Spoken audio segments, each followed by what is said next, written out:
আজি অলপ আমাৰ সাংবিধানিক অধিকাৰৰ বিষয়ে পঢ়োৱা। প্ৰথমে এজনকৈ কচোন 18 বছৰ বয়সৰ পাছত তহঁতি কি অধিকাৰ পাৱ বাৰু? স্যাৰ ড্ৰাইভিং লাইসেন্স পাও। ছাৰ বিয়াও হ'ব পাৰি। তই বিয়া হবি মানে? পিছে আটাইতকৈ গুৰুত্বপূৰ্ণ অধিকাৰটো এতিয়াও কোৱা নাই নহয় তহঁতি?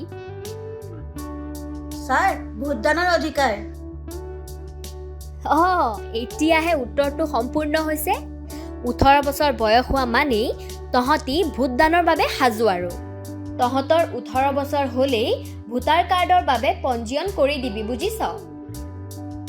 স্যাৰ আমি কোড কেনেকৈ পঞ্জীয়ন কৰিম?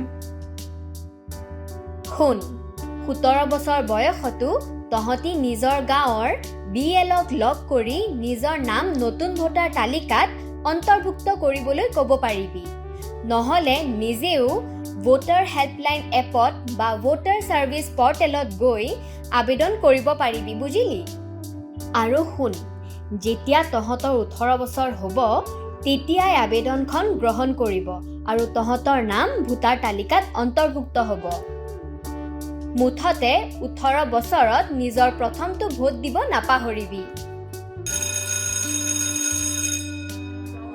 আজিলৈ হ'ব দে। ঠিক আছে স্যাৰ।